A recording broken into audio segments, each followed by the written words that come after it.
at some point we are going to have to do a whole show about how good this show sounds.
Everybody, welcome to Downballot. We do this show most Tuesdays at 7:30 p.m. Pacific right here on Twitch.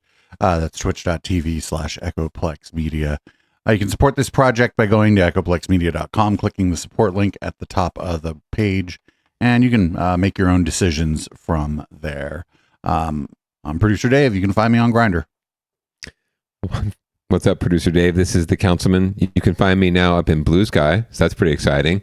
So check me out under the Councilman, or under my assumed Christian name at .bluesky.com. Anyway, very excited to be up in there in a space where I'm building a very nascent and yet very loyal following of local political junkies, conspiracy theorists, debunking podcasters, and fish heads. So it's going pretty well so far. Very good, very good, very good. Well, I even added you to our starter pack so people can just click and follow everybody, including you. So That must be why I'm up to 40 followers already. So I'm very excited about this. That's amazing. It is. I mean, if you think about it relative to Blue Sky's size, right? Relative to the other social networking spheres, right? Pretty good. Well, we're all kind of building on there. I don't post on there as much as I should. I've been like fucking just so busy with so much stuff. Well, it's just anyway, it's a constant whatever you want to call it, whirlwind, hurricane, fire hose right in your face, right? Yep. Well, we should get started with this because it looks like we got a good docket this week. Thanks for putting that together. 100%. And we can lead off tonight with probably one of the biggest pieces of news to come out of San Jose politics in the past week, certainly the past little while. So following the determination of who would be in the runoff for the District 3 City Council seat, we had the big development with one of the first big endorsements in the race. And lo and behold, I did not call this one. The runoff campaign for a key San Jose City Council seat is on. And today, San Jose Mayor Matt Mahan waded into the race, offering his endorsement to one of the candidates battling to replace disgraced Councilman Omar Torres in District 3. NBC Bay Area's Robert Honda joins us from City Hall with a look at the candidates. Robert. It was a long, contentious primary, with Omar Torres casting a shadow over the race, which ended with a recount that put Anthony Tordillos into the runoff against Gabby Chavez Lopez. Today, the mayor endorsed Tordillos. I want to introduce you to Anthony Tordillos. San Jose Mayor Matt Mahan did some campaigning at a downtown marketplace today to boost the District 3 candidate he endorsed, current Planning Commission Chair Anthony Tordillos. Tordillos got into the runoff by edging out the mayor's original choice, Mahan's own chief of staff, Matt Quevedo, by just 6 votes. Tordillos will now face Gabby Chavez Lopez, the executive director of the Latina Coalition of Silicon Valley, who took first place in the primary by more than 700 votes. Today, in a joint announcement downtown, the mayor praised Tordillos and shrugged off the notion that the race will tilt the balance of power between labor and business factions on the council. As outsiders who worked in tech, who are focused on outcomes,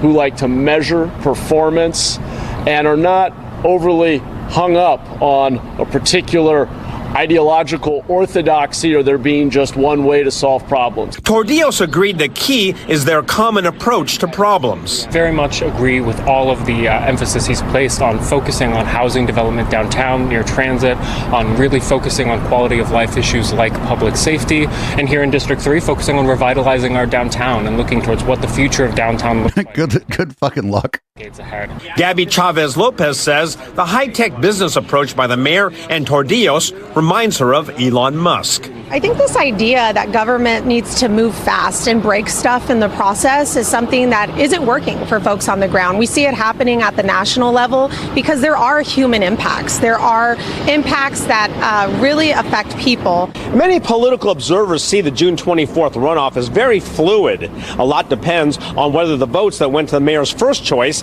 now move to his second, and where the couple of thousand votes that went to the other candidates end up, especially in a primary that had a very low voter turnout. In San Jose, Robert Honda, NBC Bay Area News. Ooh, homegirl's smart trying to tie this guy to Elon Musk. Good job, Gabby. No, very much so. This is a massive unforced error on the part of Anthony in this race, and Gabby should very well take advantage of it, and she hit the nail right on the head. I mean, that's how you have to emphasize it, especially because Anthony himself made that connection and the mayor made that connection between them. They are tech bros in arms, right?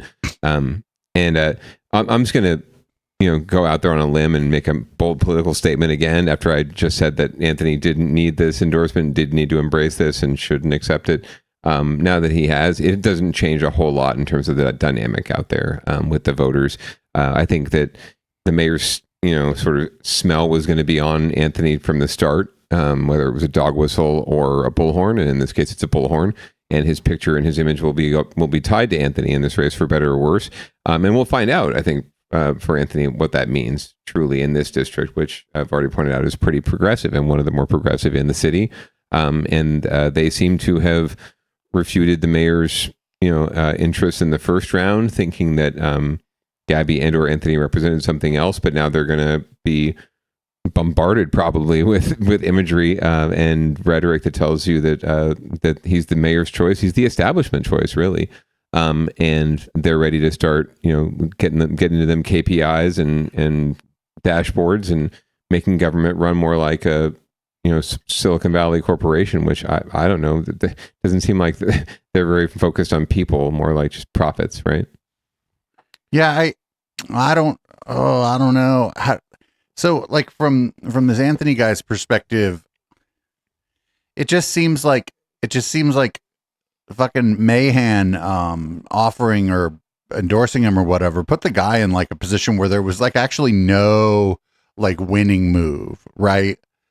Because you can't, like, I don't know, you don't want to piss off the mayor and his coalition when you're running for office, but like then like going to like a burger joint with the guy and like fucking. Yeah, well, here's the thing, like, having worked on campaigns with candidates locally who have been tacitly endorsed or offered an endorsement from someone like a Matt Mahan, who is maybe politically an anathema to their supporters, right? And having dealt with that situation, you can tacitly accept it. You can talk on the phone. You can meet with them, and just have an understanding that, yeah, you know what? I appreciate your support, and I appreciate any support you can send my way behind the scenes, but through independent, expenditures and other friends you can influence. But I think it would behoove me more politically to maintain my independent narrative, my community driven approach, and still I think garner the support and the same kind of voters that you were going to garner regardless of whether or not this happens. So that would have been my advice to Anthony. He's not getting this. I don't know what kind of political advice he's getting, but it was not necessary, like you said, for him to go to the burger joint with the guy, to be on camera, to have this story at all, really, because this is only going to cause him political consternation and struggle that he doesn't need right now, because it's less than 2 months until election day, quote unquote. The ballots are out within a month now. So he doesn't need neither of them need this kind of distraction. And this is going to be a huge distraction more for him than for Gabby, because for Gabby, like I think it's an opportunity. Yeah, 100%. Like I said, her lane is set, right? Her team is kind of set, and they do not like this guy, and they have made this guy, the current mayor ED209, they've made him the enemy in this this narrative, the comic book that they're writing. So he's the supervillain, and now the supervillain has aligned behind her opponent, and so she can absolutely leverage that with internally and among us, right, for supporters, endorsements, donations, that kind of thing, and also probably firmly align anyone who's not on board with the mayor's agenda, no matter who they voted for in the first round. So that's probably includes some of Anthony's supporters. It probably includes some of Irene's supporters. So now the camps are kind of firmly in place, and the lanes are kind of established. Anthony has, in a way, closed himself off from an opportunity to build a broader tent by accepting this endorsement so fervently and pretty much literally standing by the guy and having burgers. I mean, two things. One, it was like really interesting for him to say, "Oh, I sort of see things the same way the mayor does, as far as like being solutions driven, and like we need." And then fucking Mahan, he didn't have to be like, "Oh, we're both from big tech." It's like, all right, dude, now you just created a fucking mailer for his opponent. Thanks, ED209. Like all right, I can already see the mailer, right? It's like, sure, my opponent is the big tech candidate, and I'm the big people candidate, or whatever the messaging is going to be.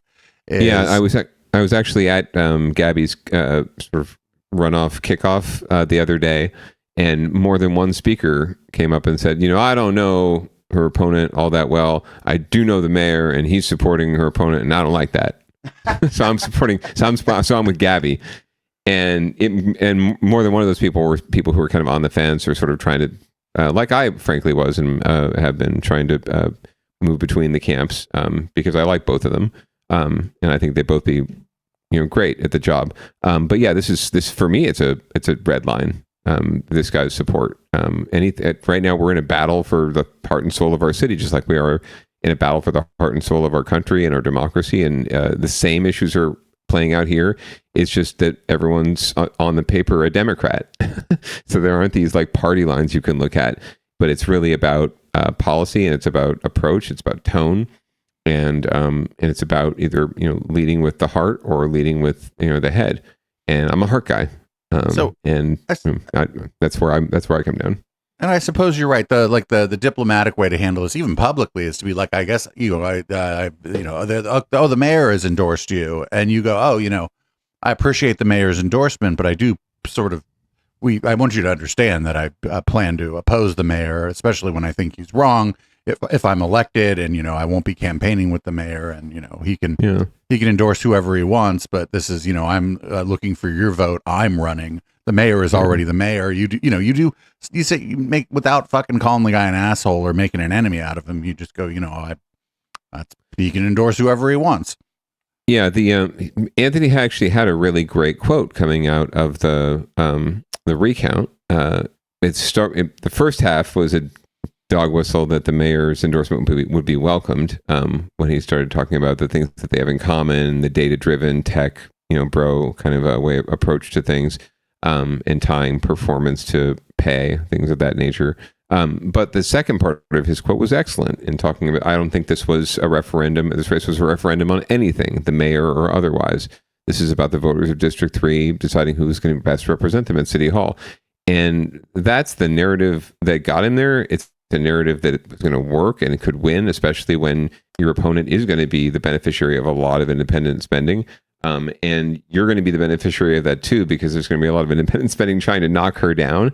But you don't have to. You could have washed your hands of all of that and not been tied to any of it, and been able to legitimately or have plausible deniability, right? And be able to say, "I'm not. It's not me, bro. It's not my campaign. I'm over here running the independent campaign for the people." You might say on the block. I wasn't even outside. I don't know what you're talking about. Right. I wasn't. I was out of town when the shit happened. Like, or I was out knocking doors, right?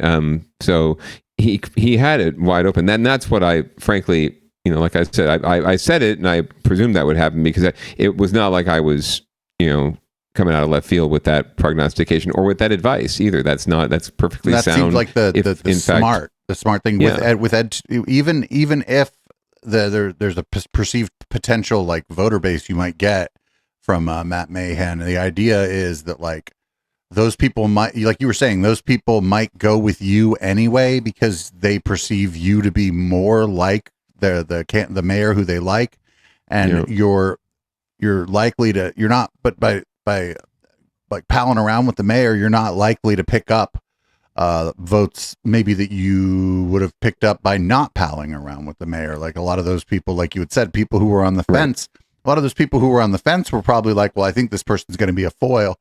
Whichever one gets elected here is probably going to be a foil to the mayor's agenda. Now I just got to figure out which one I like better. And then him going and having a fucking overpriced burger at a place that looked like it used to be the hot dog place, actually, the inside of it. Right. But like going and doing that, I think there was no, what the fuck was like, what if you were to maybe make the argument for what the upside for this is, what if you had to like argue for the upside, what is the upside? Because I'm not connected and I don't understand San Jose politics the way you do. What potentially do you think his camp might have thought the upside here is? The only thing I can imagine is something that I don't have access to, which is polling. So I don't know in District 3 right now what likely voters think about Matt Mahan, right? Up or down. There's a question in any poll usually that's something along the lines of, we're going to give you the names of some popular, or not some popular, just some public officials, right, and other people or news outlets, and we want you to tell you, do you have a favorable, slightly favorable, neutral, yada yada, unfavorable position on them. So I can only imagine. Okay, that sounds kind of.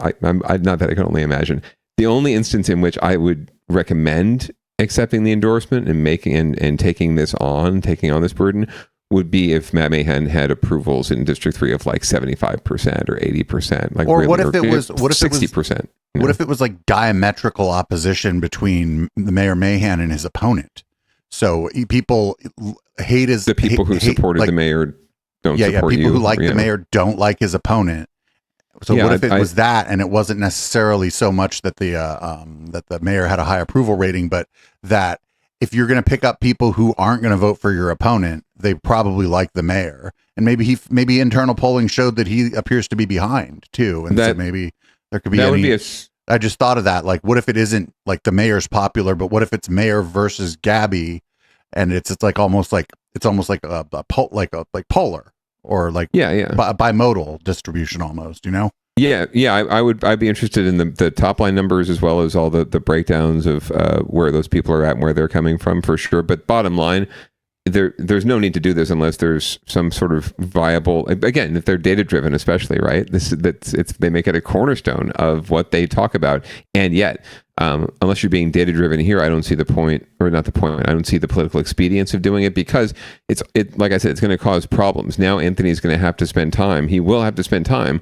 defending his endorsement from the Democratic Party. The Democratic Party dual endorsed both him and Gabby, so they would have just stayed neutral and stayed out of the race. They even authorized spending of resources to help hire attorneys that could have helped him if there was a need during the recount, right? Because he was their endorsed candidate, so they had a vested interest. Well, this is going to cause issues within the party, and anyone within the party can call for a review of the endorsement at any time. And I guarantee you that's going to happen just for the for the sole reason alone of distracting him and making him work and fight in a space and in an arena where he shouldn't be fighting now. He should be out there talking to voters. Instead, he's going to have to be talking to people like me and other activists and internal people who don't vote in District 3, but are needed so that he can save face and not lose the Democratic Party endorsement, which would be a big news story, which would be something that Gabby could use in mailers and other spaces with Democrats to really drive home that the guy we're about to listen to for a few minutes here is a dino, and anyone he supports has the stink of him on him or on them. And I hate to bring this up, it could be something else. I mean, what if the Mahan camp has some oppo on him that maybe Gabby doesn't have? No, I just don't see that. There's just no need. If that's the case, then it's something that they would keep to themselves. And probably wouldn't endorse even if there was something really bad, because someone would get it. You can't keep that kind of stuff secret. It gets out, and it gets out at the worst time. So even if you had that information, I would say if I was Mahan, if I had something on him, I would say, I don't want to endorse him, because then if it does break somewhere else, right, then you wouldn't even tell him. Yeah. So I wouldn't tell him, I wouldn't tell anybody, and I wouldn't endorse him officially either. I would just stay out of it and let things and tell my minions to go support him and do what they can to elect him, but I wouldn't endorse him. There's other like dirty tricks, shit that could be going on here too. There might be ways in which Matt Mahan's camp thinks that if he gets elected, that somehow he would be more effective against the mayor's agenda, maybe than his opponent would be for this, that, or the other reason. And they understand that their endorsement is a net loss to him. Maybe in the election, and so they went out and publicly endorsed him to like tank his campaign. I mean, this is why I need to be one of those political consultants whose name no one ever says. We can. It's good to think these things. That is definitely not the case. This is a very raw and rank political decision on both sides. There is really not a lot of depth to it. Anthony's camp thinks that this is going to be a net benefit to him, and Matt has tied his horse to that camp because the other camp is such an antagonist to him and a potential for trouble for him, and giving more friends to his opposition on the council. So he can't have that. He would rather have someone that he can work with some of the time, most of the time, but also isn't tied to labor or other groups that don't like him. It's pretty simple. Like, my take, at least from what you were telling me, is that both of them would have been in different ways in opposition to the mayor's agenda. And even with this endorsement, if Homeboy wins, he may still end up being in opposition to the mayor's agenda. And maybe the mayor is going to rue the day that he ever endorsed this guy. Well, I'll be clear. He is, Anthony has, to his credit, has tried to be clear that in two key areas, one around responsibility to shelter or the arrest the unhoused policy, he is in opposition to the mayor there and remains so. He's also been steadfast in his support for what the voters approved through Measure E, which is a special tax that helps fund affordable housing that Mayor ED209 has tried to claw back and use to support his shelter first at all costs, crisis mentality that we should have been in for many years. So there are very key distinctions on very key issues for a lot of folks. So it's not as though Anthony has sold his entire soul to the devil. It's just that the closer you get to the devil, the more chance of getting burned. Yeah. And it's also just interesting, like having seen the recall election here in Oakland, and then this or the recall and the special election here in Oakland, and then the special election in San Jose, just sort of seeing like the difference in the messaging, the way that the messaging is done, and honestly, the difference in the fact that there's no black people in any of this shit going on in San Jose at all. What's a black person? Yeah, we're really rocking it here with I think 3% African American population. So I mean that is what it is. The other candidate is representing the Latino community, and completely. So I guess we should probably move on, but unfortunately we're going to go into down ballot watch, and we got more. We got a one-on-one NBC Bay Area talking to Mayor ED209, so we're not going to get away from him quite yet. Let's just roll it and see what's going on with the mayor. It's not going to be great. Yeah, I know, especially with that San Jose has freeze frame. Headlines for some of its recent policy choices, from penalizing unhoused people to a planned profit for rounding up abandoned shopping carts. And San Jose police response to sideshow activity last night. Yeah, we just talked about that. Today in the Base, Chris Sanchez joins us from our newsroom. She's talking with San Jose Mayor Matt Mahan this morning. Oh, good morning to you, Marcus and Laura. So Mayor Matt Mahan will deliver the State of the City address a little bit later this month. He joins us live this morning. Good morning to you, Mayor. I know it's bright and early. Morning. We were just talking about that sideshow activity, and I recall we've had conversations about how the city plans to use technology to crack down on situations like that. How's that working? That's right, Chris. We've deployed a network of automatic license plate readers and have a number of data feeds. We actually just announced last week we're able to now tap into the cameras that our Department of Transportation has placed in intersections across the city, so we can actually record what's happening there and go back and use it as evidence. We have reduced the number of sideshows in the city by over 50% over the last 2 years by using technology to do follow-up investigations, impound vehicles, make arrests, and create accountability. So we can't always prevent these things from happening, but we can ensure that there are consequences. And we're trying to send a very clear message that San Jose is not the place to engage in illegal activity. We have an incredible police department. Have fun somewhere else. Excellent detectives and crime analysts. And vast majority of the time, there is accountability for committing crime in San Jose. So just don't come to San Jose to engage in sideshows. Don't go to San Jose to do your crimes.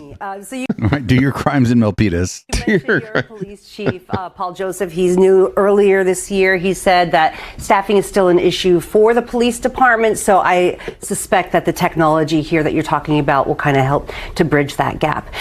Do want to move on to the national headlines that you made on unhoused people. I saw you in the New York Times. I saw you on all the cable networks talking about this. Thank you. To penalize people who refuse help repeatedly. Are you still holding firm in that position? Well, yes, and I don't see it as penalizing people. I think that's really the wrong way to think about it. Well, if you're going to throw them in jail if they say no, that's a penalty. That's a penalty, yeah. If someone is homeless and they are repeatedly offered interim housing, this is typically a private room with a private bathroom with a lot of services, 3 meals a day, case management, a really safe, dignified place with services. What world are you living in, bro? Refusing that offer of housing, we are out of tools, and that person most likely is suffering from a pretty severe behavioral health issue, likely in that's great. Good. Fuck yeah. Fuck the mentally ill. You know what the behavioral health issue is? It's like not liking living on the streets. Like, right. That's pretty much that's what's going on.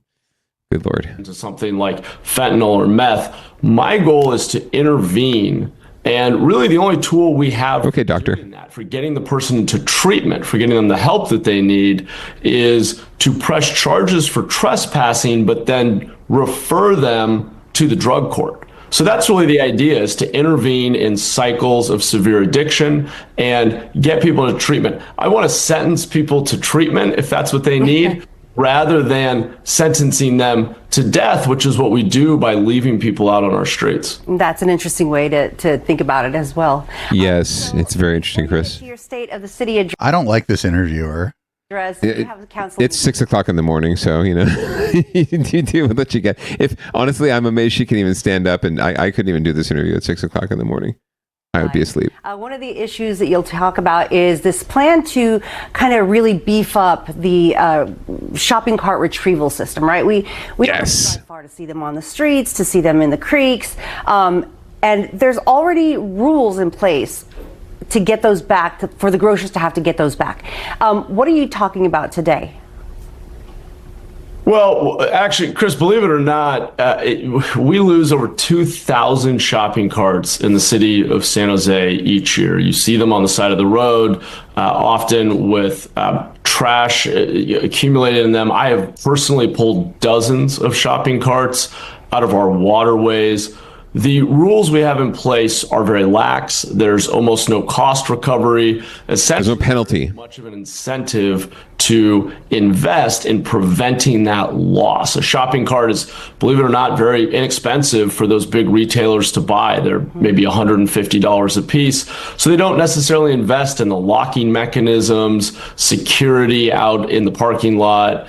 You can use a deposit system. That's a pretty common tool in some countries. But because those carts are so cheap and we're limited by state law in what we can do to impose cost recovery for our efforts to go pick them up, we're looking at ways of expanding our ordinance. We're working with Senator Cortese on a bill in Sacramento. We want to incentivize large retailers to invest in what we call loss prevention, the locking mechanism, security on site, and those kinds of things, because we just cannot continue to have 2,000 carts a year stolen, moved all over the city, ending up down in the... But other cities have real problems. Sidewalk. It's a safety issue. It's a blight issue, and we've got to get upstream of it. All right. So laughs in. What do you think the mayor of Baltimore's priority is right now? Is it shopping carts? No, it's murders. Talk to the Grocery Association. They say that this could increase costs, but of course they have the opportunity to come up with a plan to prevent the loss in the first place. So that's exactly right. Mayor Matt Mahan, thank you so much for joining us. And I'll remind you, in San Jose, there is a special election that ends today, so don't forget to mail in your ballots.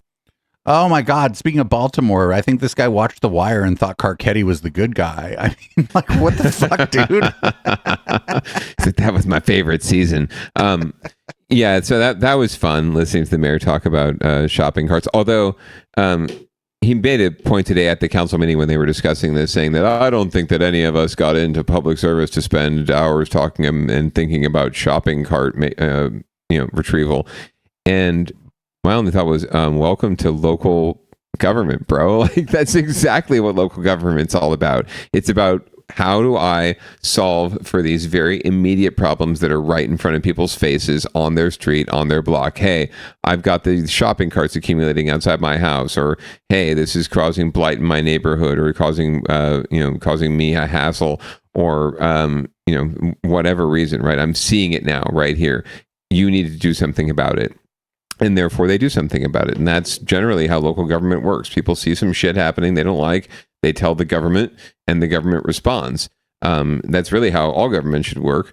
They should be more proactive, of course, at all times, but really that's how government should work and function. And it just doesn't function that way because tech bros like Matt Mahan and Daniel Lurie and their ilk get into office thinking one way about how things are supposed to work. And they realize the government can't work the way that their little startup could or VC endeavor or VC funded endeavor worked and functioned, right? That there isn't sort of autonomy and ability to just run and do the thing, right? The thing you want to do may be the best thing to do, but it may not be. But we're not going to, if we're not bought into it, if the people aren't bought into it, if they're not brought along on the journey, then you're going to end up with a lot more friction than you think and you anticipate, and you can't get things done in government without with friction. You can do it in a small world of your little startup with your board, right? And you can massage those relationships, but you can't massage 1 million people, right? Like, this is it's a big city with big city issues and big city personality now too. So you got to respect that, and I don't know that he does. What this is like? Okay, so you have to, like, for for a retailer, actually, your carts keep getting stolen. They're $150 a piece. You think the retailer doesn't care about that? Fuck yeah, they do.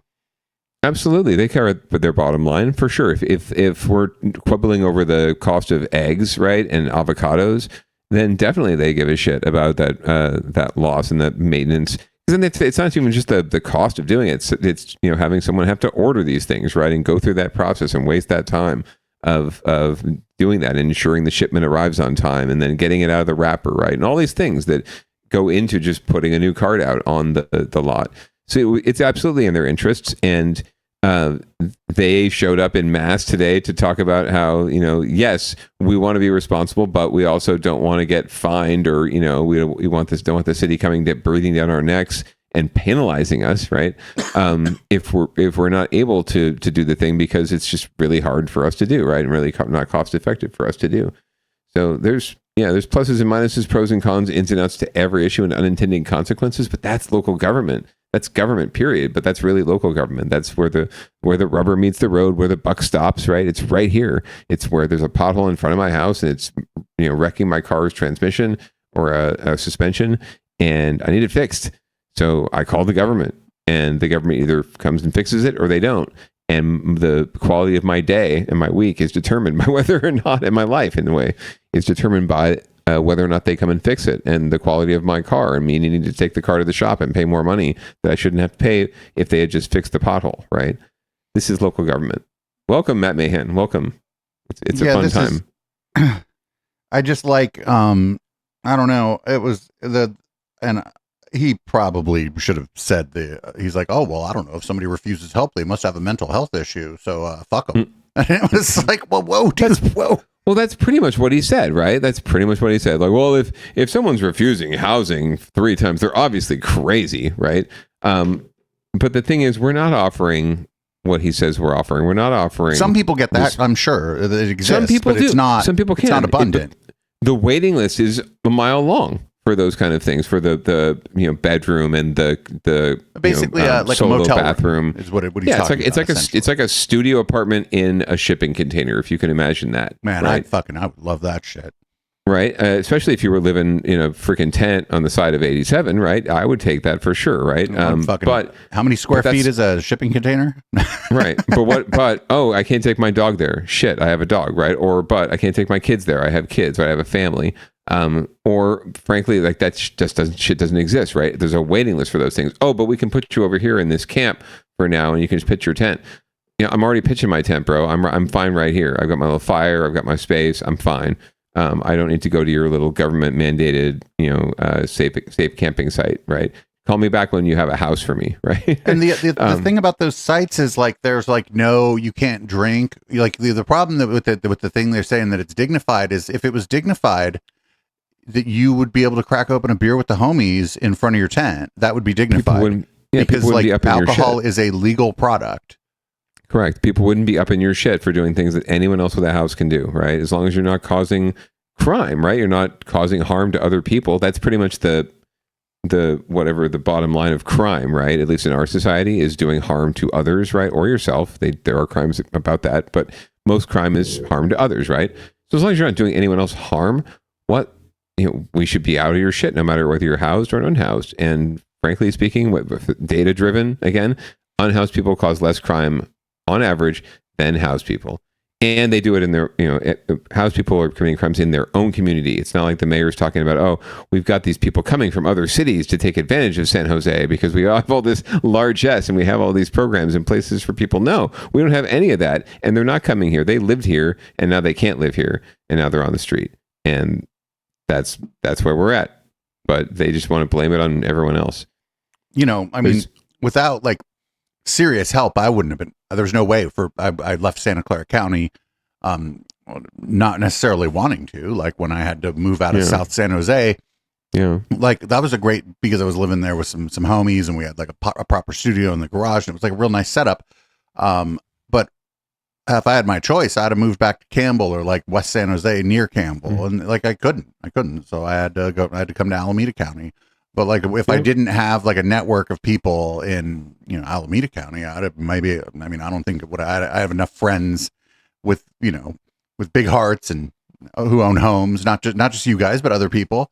And somebody would have fucking taken me in, right? But that's not everybody's set of circumstances. And after the third or fourth time that happens, now you're out of people, right? Right. Yeah, and that's where folks are at right now, right? They're on that fourth or fifth couch, right? And it's not tenable, especially if we're talking about maintaining an economy too, because the economy takes all people. It takes the entire community working together to function. And whether you're a capitalist or a socialist society, it don't matter. Everyone needs to be playing their role and being a contributing member of that society. And if we're not supporting the basic needs of folks to be able to do that, right, we'll get more paid off in dividends from doing that than from just trying to chase the issue, right, or worse, criminalize the issue. Holy God, just the notion of it on its face is so blatantly political and politicized, right? I'm sick of looking at these icky people. This is what his voters are thinking, and Tony Amadou. I'm sick of looking at these icky unhoused people, icky homeless people, as they call them. Why don't you do something about it? They should take more responsibility. Look at me. I'm living I pulled myself up by my bootstraps. My parents came here with nothing, or I grew up with nothing. And look at me now. I live in Almaden and send my kids to fancy private schools. They should just be able to pick themselves up. Oh, they don't want housing? Well, screw them. Let's arrest them and throw them in jail if they refuse it. They're obviously crazy, right? And so it's this just crass political move. It has nothing to do with real compassionate policy or solutions that are actually going to have an impact. It really is all about, just like with Trump and the deportations, right? It's just this immediate fix that he's giving to his voters so that he can bounce to the next thing before they realize that it's all a sham. And, not for nothing, the other place that we cover that's dealing with homelessness is Shasta. And in Shasta County, everybody understands that you can't just round these people up. They don't have they are inclined to imprison them, but they don't have the beds. They don't have the space in the prison. So they're, even in Shasta County, they're coming to the realization, like it seems like they're even ahead of San Jose in some ways, coming to the realization that criminalizing people, forcing them to do this, that, or the other thing is going to be untenable. And it's pretty wild. It doesn't come up as much, but when it does come up, even some of the ghouls on that board of supervisors and some of the ghouls that speak at that board of supervisors seem to be a little bit ahead of fucking Mayor ED209 on what the potential solutions might be. And it's wild to think about that. Yeah, I would say that's true. In fact, right now we've got with this, the arrest of our unhoused neighbors policy proposal is it's coming at a time when we don't, it's like putting the cart before the horse. It's a bad idea to begin with, but it's also putting the cart before the horse. It's jumping the shark. They've even pointed out, data-driven again, right? We have X number of unhoused people in San Jose. I forget, it's in the neighborhood of like 6,000, something like that. You have X number of people becoming unhoused in the next period. You have this number of people who are getting housing out of that cohort, right? So this is your, the metric for how quickly this population is growing, right? And how quickly the bucket fills or overflows, essentially. Right. And then also, this is the number of beds we're creating, right? Beds could be a congregate shelter, could be a safe camp, could be tiny homes, could be anything, right? Permanent supportive housing. But these are the number of beds we're creating. This is the number of beds we have now, and we're short. We're just short thousands of beds. So by creating a policy where you're going to penalize someone for not accepting something that doesn't exist, you are absolutely setting yourself up for failure. And that's all there is to it. Yeah, and maybe as Mayor ED209 tries to climb up the ladder, there's an easy path for him here, and it's just to blame the state, blame the county, right? Blame other entities for his inability, for his lack of vision and his lack of foresight and his lack of medium to long-term thinking on this problem. Yes. You're on it, bro. That this is exactly, we'll get into this in a future episode, and we have to move on the docket, but I'm really glad we're digging in here because you've hit it right on the head. And this is something he's doing actively right now, proposing. It is straight out of Trump's we'll build the wall and we'll make Mexico pay for it. he's calling out other local cities for sending their unhoused people to San Jose, for not doing more to build more housing in their cities, and therefore forcing more homeless people onto the streets in San Jose. That's funny, as their neighbor Campbell just keeps getting denser and denser and denser and denser and in denser. Santa Clara, with the kind of populace that he would suggest to you is the NIMBYs who don't want the housing. That's the demographic in Campbell. It's a lot of people with a lot of money, and they seem to have found a way to get denser and denser and denser. I talk about this all the time. It's denser in Campbell than San Jose. Yeah. Politics, baby. You just know how, you gotta know how to work the room. You gotta know the audience and work it. But we don't seem to know how to function like that. Our mayor just wants to make it everyone else's problem. Not even that, like Sunnyvale, sure. Mountain View, or they're denser than San Jose. All of them. Well, at the very least, yeah, but per capita, and they're doing more. They're more proactive. They're being more thoughtful about it. They're not resisting at every step, and then finally creating a crisis. Like my 2-year-old who drops her favorite toy out of her bed. Right, it's on the floor. She could easily just step down and pick the damn toy up, but she cries out, "Daddy, Daddy, my toy! Pick up my toy for me!" Right? She has created a crisis when she could have either held onto the doll or climbed down and got the doll, no problem, lickety split. Not like there's lava down there. But this is exactly what's happening. Is with adults, with grown-ass people who run grown-ass governments. They're creating crises for themselves to solve, and then trying to take political advantage of it. It makes me sick. But it's what do we have for examples, right, of success in national politics? It's trickling down to the local politics for sure. And Oakland, like right by the cop shop. It's not sanctioned, but there's a homeless encampment right there. And I think that a lot of the homeless who go to that particular encampment go there so they fucking maybe think that the people that maybe they're less likely to be the victims of violent crime because they're right next to the cop shop. And instead of the police sweeping it, the police here don't do shit about it. It's like right by their fucking parking lot, and they walk to their car and don't do shit about it because Oakland's got its problems like other cities, but it doesn't seem like the city government is pushing in a direction for like punishment for like poor people. And I think it's just the city of Oakland is a city, they say Oakland is the people's town, and it's like, it's that sort of, it's just a completely different vibe. And it's, it's just bottom up, and the city administration, even the police department seems like they don't want to go around fucking arresting the homeless people.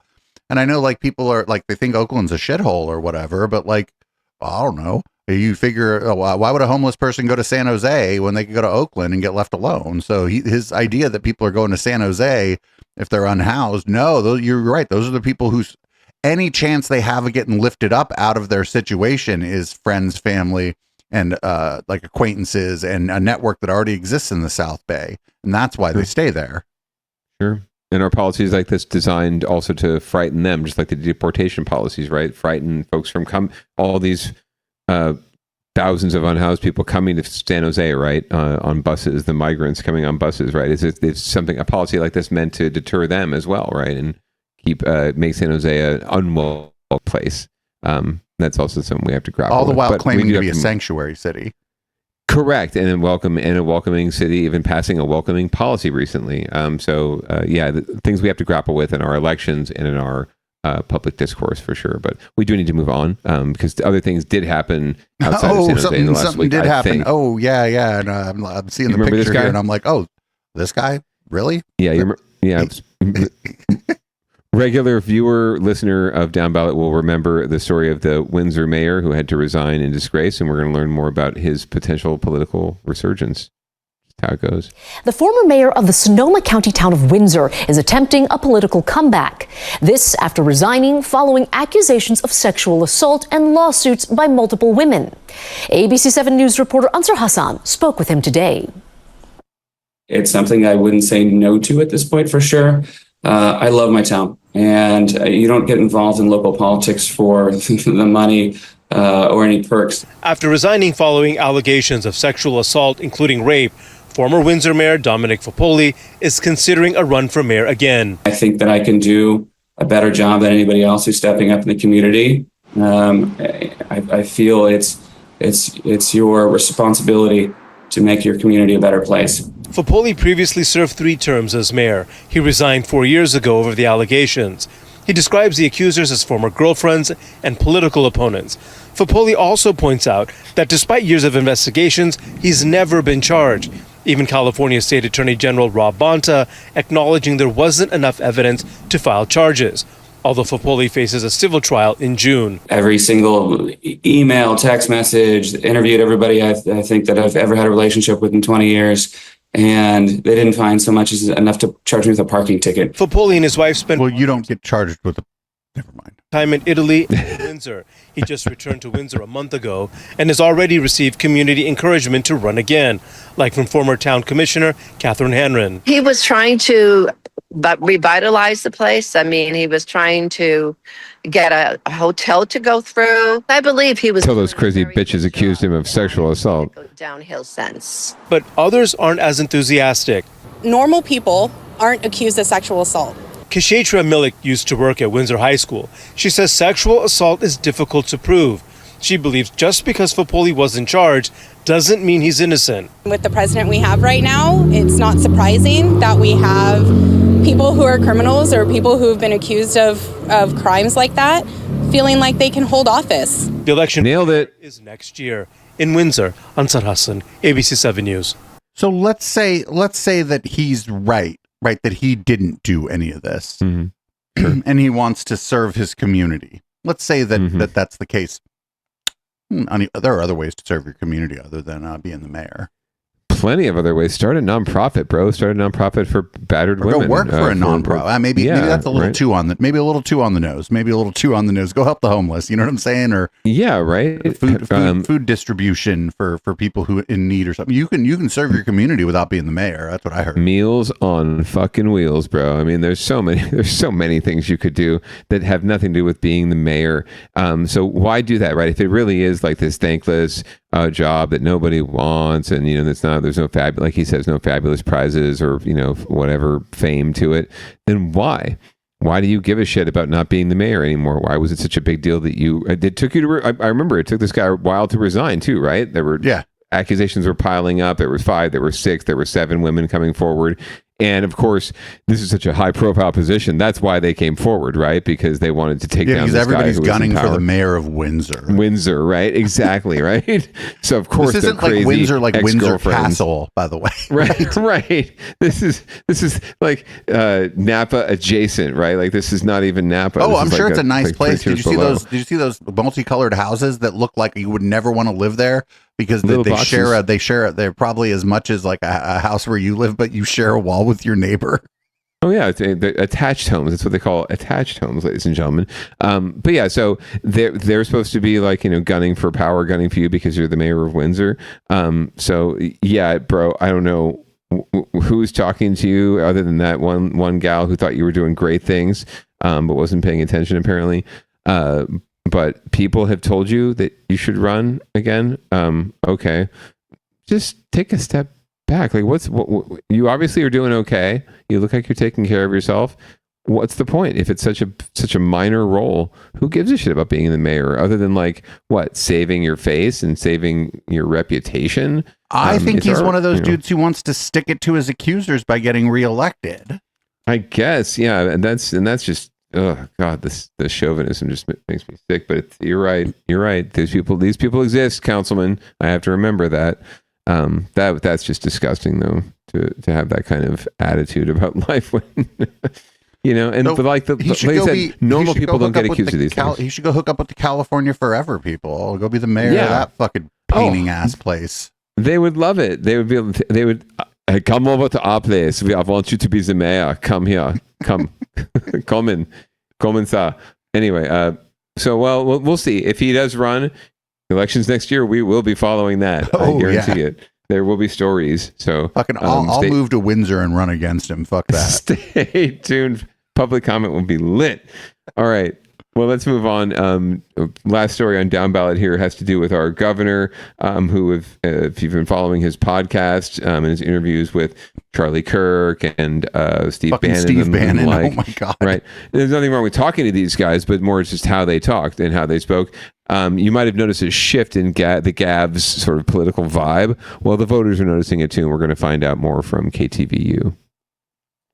Says many California voters are skeptical of Governor Gavin Newsom and his recent political shift. The Sacramento Bee reports a survey found 40% of respondents believe the governor's recent policy adjustments on things like transgender athletes and homelessness are part of a way to make himself more appealing to moderates and try to run for national office.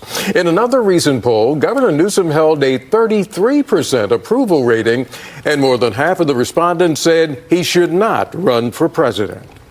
Times now 6:05. Affordable housing groups say they feel betrayed by a charity led by Mark Zuckerberg and his wife.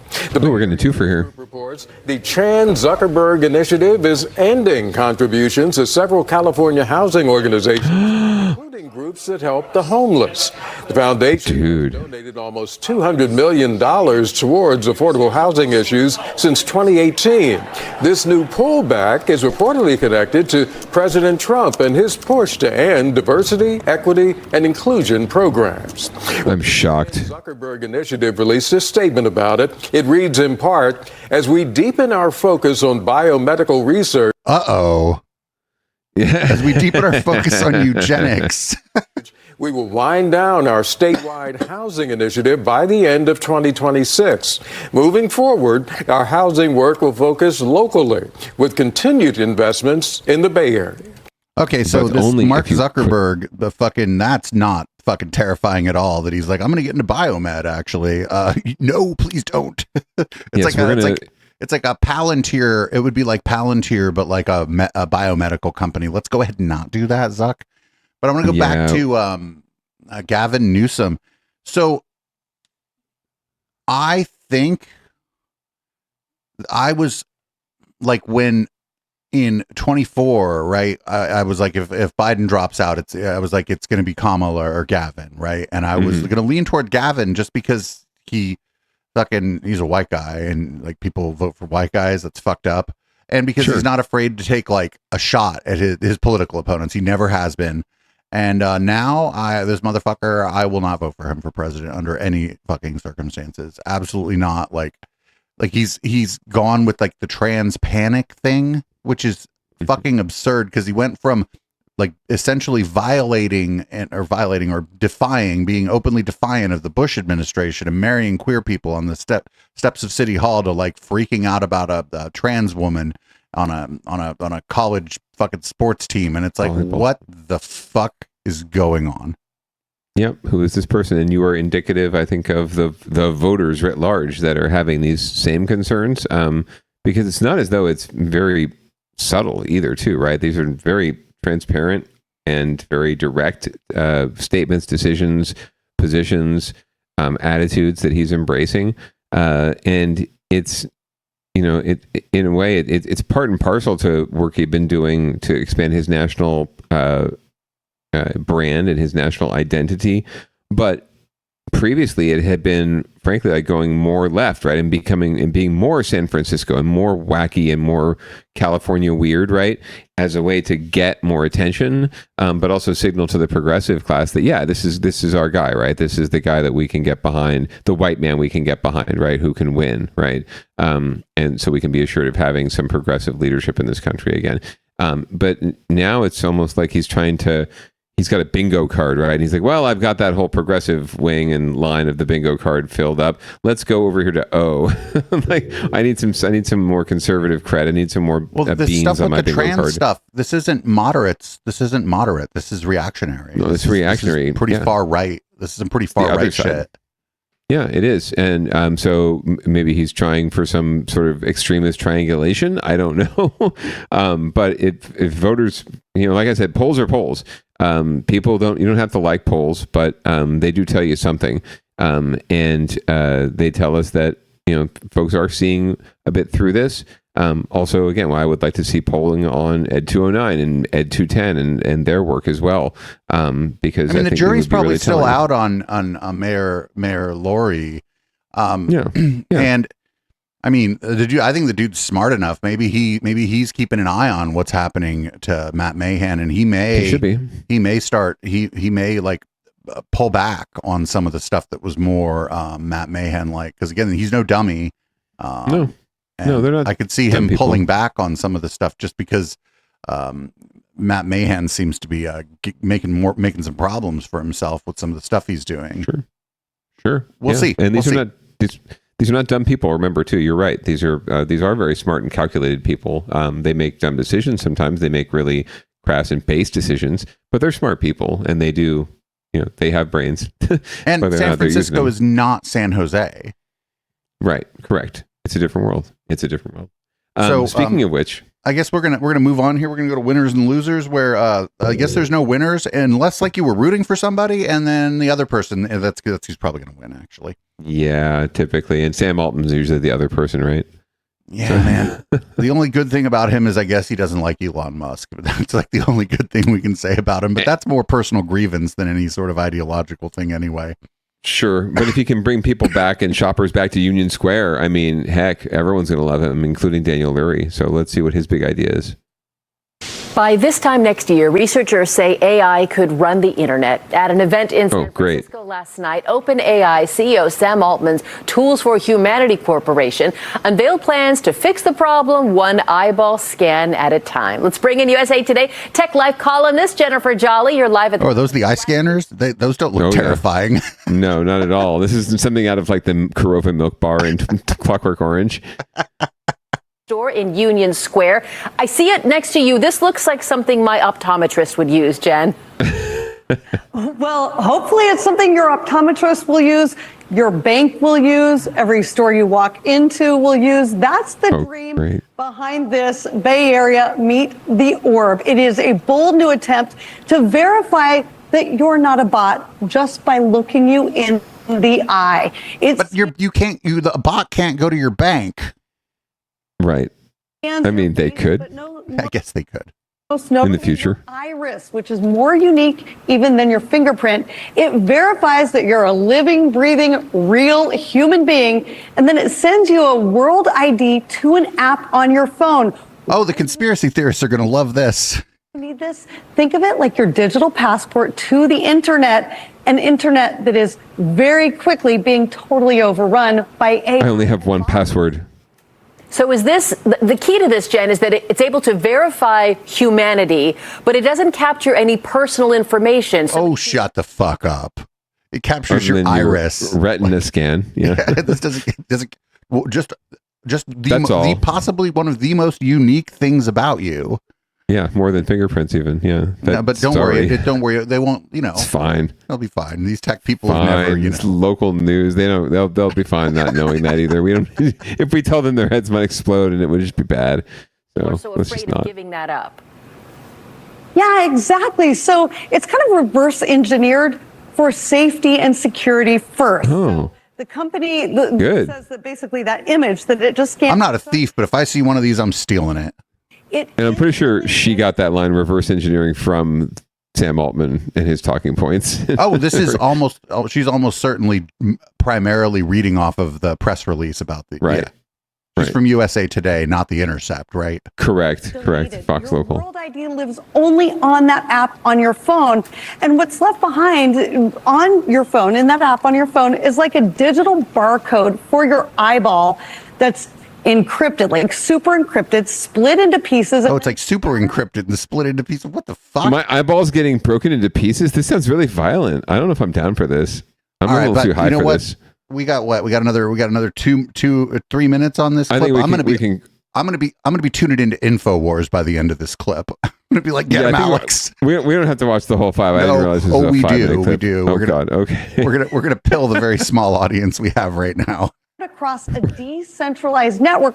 I like to think of it kind of like a glitter bomb. So even if like somebody breaks in, if they get into it, like, can you imagine trying to piece together a glitter bomb? That's what these guys would be like. Yeah. I know people on dating apps in particular want to make sure that the people they're talking to is the person who's represented. Oh, here's how you do this on a dating app. Before you meet them, you're like, hey, here's a bit of a link. You want to do a video call with me just for a few minutes to make sure that you're the fucking person that I think I'm talking to? We've already the gays have solved this. Look to the gays. We've solved this. It just says she's married. It fucking It fucking says like on my everybody's Grindr profile. It says willing to verify, that means I'm willing to fucking call you on. Usually those people are on iPhones, but Video Ninja even, right? Which pill do you want? Partnership happening here on this front, isn't there? Yeah, they just announced last night at their launch event in Fort Mason that they're partnering up with Match Group, the Match Group. That includes Tinder and OkCupid. That's a huge place where these scammer bots have really infiltrated, like something like up to 50% of the time you think you're flirting with somebody on that app and you're talking to a bot. They also announced a big partnership with Razer, the big gaming company. So you can walk in, scan your iris, at a Razer partner store that's launching soon. They also talked about a partnership with Visa to come out with a debit card. So the idea here, when I look at this, I think it's for everyone to have your retina scan. Which after spending a week going through all this back-end tech, I totally do. But if this is only as good as the people they can get to adopt it. It needs mass adoption. It needs companies, big tech companies. Like, imagine if you go on Facebook or you go on Instagram, and for the first time in as long as you can remember, even YouTube, you know that what you're watching was created by a person. You know that the person you're engaging with is actually a real person. Next step to that is going outside. They say they are. The company says they're working on that. So I see this as the next step to the next big kind of iteration of the internet. Really, really interesting. And it's a story I will continue covering as long as I possibly can. And finally, what's a realistic timeline? Let's say some major companies do adopt this. How soon might we see this in our everyday life? Well, right now there are flagship stores opening here. I'm in Union Square in downtown San Francisco. They're opening in 6 other locations across the country: LA, Austin, Nashville, Atlanta, Miami. The company says they'll be rolling out kind of soon this year. I think they said something like 160,000 people by the end of this year will have access to the Europe. Could be 180,000. Somebody here knows that. But it's a lot of people in America by the end of the year. I don't know how long this mass adoption will take. It has to be something the companies want to do. Do they want you to stop getting duped by bots? These stock images are great. Look into the orb. 2 to 3 years out. Hopefully it'll be a little faster than that. It's either going to hopefully work. For who? We'll know within a year from now whether it will work or not. But I think within 2 to 3 years, this will be the new protocol for like your entry-level engagement to doing anything on the internet. Okay, we'll save that piece of tape and come back to you in 2 to 3 years. USA Today Tech Life columnist Jen Jolly. It's always good to see you. You believe in 2 or 3 years from now. So this is dumb. Okay, they're talking about the dating apps. Like, I stopped it and said this. People in chat were like, "You don't have Video Ninja in your Grindr profile." No, it just says willing to verify. Right. And that just means that I'll get on a quick video call with you, like, before we like make lunch plans. Like, what the fuck? Like, I don't understand. Like, they don't have, I'm sorry, but the bots on there aren't able to video call you and convince you that they live in the Laurel or whatever, right? Like, come on. Right. And really, what are we trying to do here with all these online relationships other than build something that could be offline, right? And could be happening IRL, as the kids say. So yeah, get up, get out and do something. That's what I would suggest. But mass adoption, I mean, for God's sake, like that, half of the things I do on this phone are dictated by, by Face ID, and facial recognition already, right? I unlock my phone with facial recognition. I have all that shit turned off. Right. I had to turn it off because it got really annoying and I didn't want it. But that's all like default now. So it's out there. It's not like there's mass adoption of this happening already. Your face, your eyes, even my child's, the few pictures that are out there of her in the online sphere can be compiled and put together in an album created by AI on someone's phone. So yeah, these things are very much active and very much adopted already. And we need to get on the boat and realize that this is happening already, and doesn't take a fancy orb that goes in. So why is the fucking thing so big? Database. Why is the thing so fucking like your phone can do this thing? Why is the fucking thing so big and weird looking? It justifies going to a place, right, and being in a physical space, doing it. The physical thing has to be big, right? The fucked up part about this is when you go to this physical space, there's actually people there who are actual people that you could talk to, but you're just going there to like verify your identity, and you hope everybody there leaves you alone. Well, this doesn't make any sense either now. Right. Well, it makes it fancier too. It makes it look fancier. Take all the stuff out of your car that you don't need to actually run a car, and your car is not that big. It looks like a webcam from one of them iMacs with the fucking like orange exterior. Oh no, you hit the bang on. It was like a bad sci-fi movie from the late 60s, early 70s, right? It was just bad James Bond villain, like Tool. Remember that movie Phantasm? Right, totally. Look into the box. Things becomes fucking self-aware, fucking like it deploys the razor blades and fucking attacks everybody in the room. Right. Oh man. Well, watch out for that next step. But in the meantime, mass adoption. All the companies should have our information and our retina scans, all of them. But don't worry, it's been distributed like a glitter bomb. It's been vetted. I read the talking points. I read the press release. Elon took me to dinner. Friends, this is why like when you find out about stuff like this and you hear about it from USA Today and your local news, go find some cynical tech reporters who are talking about this. Be a skeptic. Be an active skeptic. Everyone should be. That's the point of all. Not of this, a YouTube skeptic though, because those people want to measure your skull. Right. But be skeptical of everything you see, especially in a mass entertainment complex. Well, moving on down. Speaking of more losers, we're all freaking losers if we're not making like 100K, right? Oh man, and even that's not enough anymore to make it in the Bay. We're going to find out more from NBC Bay Area. A new report is helping explain why it can be so hard to make it here in the Bay. New numbers show that in nearly half of the Bay Area, you can make over $100,000 a year and still be considered low income. NBC Bay's Ian Cole explains.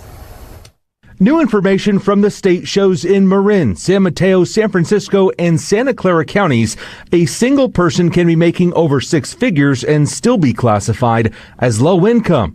Nowhere is that more pronounced than in Santa Clara County, where people making under $111,700 a year are now defined as low income. If you make $111,000 a year, it's like you'll still have a hard time getting this. The number might be eye-popping to people. I'd be fine on 111K. But some San Jose residents we spoke to say it's not that surprising when looking at local housing prices. Like people are starting to have to live outside, live into different areas like Hollister and Los Banos just to be able to make it even. And, buying a house is next to impossible. I'm a college student, I'm working, and I can barely even afford to live here.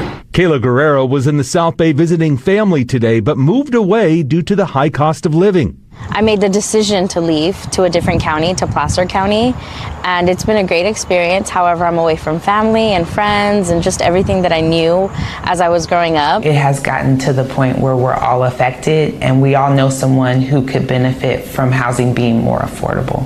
Silicon Valley at Home advocates for more affordable housing in the region. They say for every affordable housing unit that goes on the market, the owners see at least 10 applications. The executive director says these new income numbers are proof more affordable homes need to be built now. What that number really means is that, yes, the wealth is being generated, and there's still a lot of work to do to make sure that there's enough homes so that everyone can afford to live here. She says the state's regional housing needs assessment that mandates cities build more housing has helped. The Santa Clara County Housing Authority told us while some households at the low-income level may qualify for state or local programs, they typically do not meet the eligibility criteria for our federal housing programs, which are targeted to very low-income households and below, showing yet again just how hard it is to make it in the Bay. Even with two incomes, it's still hard. Two incomes, a couple kids, a couple car payments, and it just all drains away, and rent keeps going up. Ian Cole, NBC Bay Area News. And like, not for nothing, building more housing isn't going to really solve the problem because they're not going to be able to build enough housing to keep up with the demand. And, there are, advocates for things like universal basic income, but I have some problems with that. First of all, you find out that everybody's getting an extra $1,000 a month. Well, boy, howdy, your landlord might be like, well, I'd like about 700 of that. Sure. I mean, that, and there's the layers of law and regulation you have to pile on top of it that you can't actually regulate. So yeah, we've got a lot more challenges than simply how we classify low income. But we do need to figure out, it's important to have standards. It's important to, in terms of what the definitions of these terms we throw around are, right? When we talk about affordable housing, when we talk about low income, what that means. It means different things for different people, in different geographies, different demographics, different communities. But we do need to have a common understanding of what it means, where you are, and no matter what what the circumstances. So I think it's pretty simple. Like if the average rent is more than half of your fucking take home, you're fucked. Yeah, that's typically. I'm not even going to call it. We'll use, get rid of the term low income. We'll call it you're fucked. Yeah, that's typically the metric that's used, is around housing costs and how much you're paying for your rent or your mortgage from your take home or your overall salary. Yeah, if it's between 33 and 50%, you're definitely in the fucked category. So as long as we have that basic understanding, it's easier to craft policies that are going to be helpful rather than just disagreeing over definitions of bullshit, which you hear a lot from NIMBYs, just as a blowback way of, just delaying and pushing things down the road. Well, I don't understand what you define as affordable housing and who you define as low income. You can tell me all these things, but I don't buy it. These people, they can afford their own housing, just like, they've got themselves into this mess. They can get themselves out of this mess. And a lot of the people that you're talking about came up at a time where one income, you could buy a house in San Jose, like one income at like a regular job. You buy a house in San Jose. It was just the case. Yeah. Like, sure. Like my parents, one income is that my mom worked on and off, but a lot of times she was home, and they bought a house. It's a pretty nice fucking house. And like my dad did well, but it's not like he was a rich guy, right? He was just a professional. And like, it is good. Like, like when I hear, not just my parents, but some of their friends talking about this kind of stuff, like they're like, well, I wouldn't, Fremont, Union City, Newark, whatever. I wouldn't be able to buy a house if I was coming up now with the same job I had then. Absolutely. No way my teacher mother affords to have a house in Willow Glen without, this day and age, no chance in hell she could afford it. Maybe with like pooling together resources with like 5 other teachers and sharing a bedroom. But that's the problem right there. When when I was a kid, my vital people in our community can't afford it. Second grade teacher lived a 5-minute walk from where my parents live. A teacher in the Fremont Unified School District right now ain't buying no house in my parents' neighborhood or any neighborhood in Fremont. Yeah. Oh, for sure. My mom walked to her job. Oh, it was a block away from the elementary school where we all went to school. And it's like where you are is more inflated, right? Where the Willow Glen, you're not like downtown Willow, but you're Willow Glen adjacent, sort of West San Jose-ish. And where we're at, yeah, sure. And it's even less attainable there. Yeah, very much so, especially for people in the work that we do, our age demographic, all of the things, right? Unless you're in tech and you're making that kind of money, that's pretty much all the new money I see is people who are in tech. I don't know what the fuck they do, most of them, but they're in tech. I mean, that money generally, a lot of times that isn't like HK and Matt, our co-hosts, were professional software engineers, and they weren't buying a house in San Jose or Sunnyvale. Right. So I don't know what this in tech thing is really, other than investors. Those are people who got lucky with stock options and got like a balloon payment or whatever and used it to buy a house or whatever. But maybe the fever breaks. Maybe the old people die off. But the problem with that is the old people, like when the old people die off, like fucking BlackRock comes in and buys their house and turns it into rental property, fucking driving the price up because now the house isn't a house; it's a fucking speculatory investment. Correct. Yeah. No, it's the problem, a lot of times the problem used to be like with people and housing is a lot of people got in over their heads by taking out a second mortgage because they thought their house was a bank that they could pull money out of. Now people don't even have the opportunity to make that fucking mistake. Right. Like, right. Plenty of people who are choosing not to be homeowners. The big thing, my mom wanted a pool in the backyard and she wanted to do a second on the house. My dad was like, we're not doing a second. We're going to find another way to do this. He's like, a lot of people make this. I just remember when I was like 11 or 12 hearing them talk about it. And it was like, well, if I was making, even adjusted for inflation, they were in their early 30s, mid 30s when I was like 10 or 11. If I was making the same as my dad makes adjusted for inflation, even as a single person, I wouldn't be thinking about a pool because I wouldn't have a house in my 30s, right? They wouldn't. And that was what, 15 years ago, 10, 12, 15 years ago. And things have only gotten worse. And it's like, you know, something's gonna give, or we're gonna go back to feudalism. And I think the latter is like the more likely scenario. Is you're gonna have like everybody's just gonna be a bunch of fucking serfs. We're already there. Come on, it's just semantics. So, but I agree, and nothing. It doesn't seem like anything really gets solved until the shit hits the fan. So maybe we do need kind of a purge in a way, but we're coming to that reckoning very soon, I think. Oh man, I hope not. It's gonna be violent. That reckoning will not be clean, right?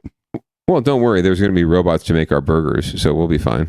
Yep, here we go. And of course, this is in fucking Los Gatos. Yes. So the last loser here is everyone. Fuck Los Gatos. If you're thinking, if you have Los Gatos money, move to Campbell. It's so much better. Anyway, this is what's happening as technology comes to rid us of all those pesky jobs that help people afford housing.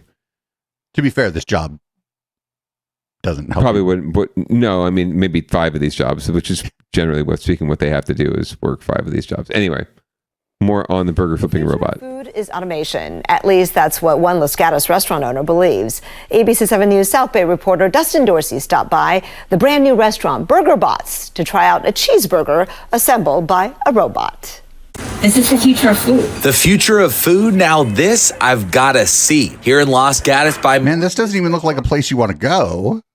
Is known as Breaking Dawn, a brunch spot. At night, it's Firstborn, a dinner destination. But now it's also Burger Bot, a transformative take on burgers and fries. There's nothing quite like this anywhere else, right? There's only one in the world right now, I believe, that's of this kind. Right in Silicon Valley, owner Elizabeth Trong says this latest innovation is changing the way burgers are made. This doesn't eliminate a human touch, but Trong says it improves workflows amid a changing industry. You go to the grocery store and you see all of our frozen food being made, right? It's all robotics. But this, you get to see... You don't see... The grocery store sells the food. Fuck. Has she been to a grocery store lately? Ever? The TV dinner, they didn't make it in the back of the grocery store. You fucking idiot. They're not assembling it and heating it up for you and serving it to you. Like, what the fuck? This is the next species. After the burger patty and ingredients are prepared by human staff, 2 different ABB robots take over. The Burger Bot assembles a burger and fries meal exactly how a customer wants it. There's 3 components to it. So first there's a veggie cutter and dispenser. So it basically cuts the veggies, onions, lettuce, tomatoes, pickles, as the customer demands it to be cut. So if it's more or less or no, that's what it does. And the customer gets to see that. Then there's the sauce dispenser. So if you want extra sauce or no sauce, you can see that happening as well. And then finally, the third component of it is that the burger actually closes the clamshell and then it grabs the fries, as you can see in the back. You just watched it happen. Robot to table in around a minute. I'm just surprised. Yes, it's good. Perfect consistency to condiment.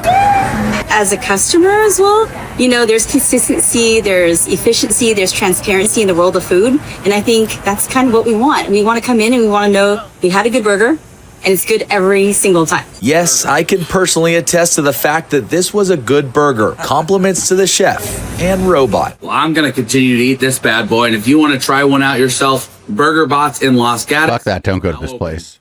Dustin Dorsey, ABC 7 News. Yeah, don't go to this fucking place. Don't go to their fucking brunch. Don't go to this place. Is the robot going to serve mimosas or micheladas? Fuck this dude. That would be lovely. Well, we got a slightly shorter clip, in fact, a very quick clip that could signal what that portends from this development in robotics in fast food. So we're going to hear more about that from our local news outlet, ABC 7. Jack in the Box is closing up to 200 restaurants because of poor sales. More than 100 of those could come by the end of the year. The company is also trying to figure out what to do with Del Taco, the Mexican chain it bought 3 years ago. Jack in the Box has accumulated $300 million in debt. Like some other fast food chains, Jack in the Box has seen sales fall since the start of the year. Dude, turn the Jack in the Boxes into Del Taco. Del Taco is good as fuck. Like that's Del what you Taco do in a with Del box? Taco is you put them places. Like it's good as fuck. Del Boxo. Oh, for sure. Yeah. Like what to do with the Del Taco brand. Well, is it successful? Then figure it out. But yeah, well, it's not because they was like poorly managed or whatever, and they were like and took it over. They all got closed, but they were good. That's good as Del Taco is good as fuck. Well, you got to bring it as a business, not just in the food quality category. So we'll see what is going to be coming of Jack in the Box. But it looks like the restaurant wars have claimed their first big victim here locally. So here's an interesting thing is the one that's like not suffering is Taco Bell. Taco Bell's doing great. Why do you think that is? The Cantina? There are probably a couple reasons. One, it's just like when they want to roll out a new product, they just like arrange the 9 ingredients they have in a new way and then do fucking cool ass commercials about it with like fucking flames and jalapenos and put it in a fucking box with a drink for you for $7 and you just go pick it up because you don't know what else to get. Like, Don't forget Chalupa. everybody, I don't know anybody who doesn't like Taco Bell. Like the other thing about it is like, if you don't eat meat, there is a ton of good shit at Taco Bell for you if you don't want to eat meat. Like it's it's successful, and they're like Jack in the Box sort of like cynically and kind of in a cringe way sort of catered to stoners. Taco Bell, fucking that's stoner food, dude. When you're fucking high, dude, you definitely want whatever the $8 box at Taco Bell is. Yeah, I think we all remember as stoners, present company included, when Jack in the Box started deliberately, overtly advertising towards our ilk and crowd, and it felt forced, and it felt like very heavy-handed, and I felt almost like invaded, whereas Taco Bell has always just been a warm blanket, right? Like you can go there for cheap noshes that's going to give you runs tomorrow, but you don't care now because it's 3 a.m. and you're just looking for a cheap nosh, right? Jack in the Box, I think, tried to take advantage of that and have catered too much to it maybe and spent too much money trying to chase that crowd when really you just have to be there. You have to be there for us. That's all it is. It's about showing up. It's not about fancy ad campaigns or $5 meal deal boxes, right? Although Taco Bell has those as well. It's really about showing up with the ingredients you love and not getting too fancy with it, with your butter burgers or your smash burgers or any of that shit, right? I go to Jack in the Box because I want me I want me a burger, I want me some fries, and I want those tacos that like stick together that are 99 cents. They're nothing like a taco, but they're delicious. Right, but now they're coming with like the mini versions of those, right? Oh, yeah, like it's a snack food, and it's like that's just silly. They're like, yeah, they seem to like they talk about, or Jack in the Box seems to like waste their resources on trying to create like new stoner food, essentially. When in fact, like they have the perfect stoner food. It's like the 2 for $4 jumbo jack and the 2 tacos for 99 cents. That's it, the Jumbo Jack. I was struggling to remember the name of the damn burger, like the quarter pounder with cheese, right? The Jumbo Jack. What a great concept, what a great burger. There's no need to mess with it. It was always one of my favorites growing up. So, yeah, and like, don't get too cute. And the other thing is like, you know, like not for nothing, like the insides of Taco Bells are generally kind of nice places to spend time too. It's like they like, it seems like they invest in their locations a little bit more. I can't explain it. It always seems like modern and clean in there. Like it's just a better place to be. And I think that like, I think Taco Bell also, one of the things I think I was reading, they like keep their employees longer than other fast food chains because turnover is real expensive. They've picked like good locations for their stores, where Jack in the Box, they just seem like haphazard. And like, not for nothing, like if you know, like where I used to live in Campbell, in 2 different directions of 10-minute bike ride, 3 different directions, there was a fucking Jack in the Box. There's too goddamn many of them. Well, they're only closing a few, just a couple hundred. So they're scaling back. But we'll see what becomes of this. And Taco Bell still going strong, still there for the people. The cantinas are very nice too. I will point out, you're right about location. There was the one we covered. We even covered Taco Bell reopening in Pacifica, right on the beach. I want to say right on the pier. They can't be like making like a ton of money there, but it's like cool, right? It's like the Taco Bell's always kind of been cool in a way too, that other fast food joints haven't been. People were there to be there. not necessarily for the food or for the price. So it's important to remember that you're creating a brand that people want to be around and not just the thing that you're doing, right? The other one it's just crazy that I read an article about this the other day. The other one that seems to be doing okay and isn't shutting down is Wendy's. Yeah. There you go. Also, that's because basics. That fucking spicy chicken sandwich at Wendy's is the best fucking chicken sandwich. But also, it's like when you look at what you get for $5 or $6 there, it's just better. It's just better. And again, they don't have a lot of locations, but they're in like smart places. It's not just they didn't just put them fucking everywhere. Do you remember like Jack in the Box used to not be everywhere? Now it's fucking everywhere. It's like it's the Starbucks problem, right? They have the Starbucks problem, I think.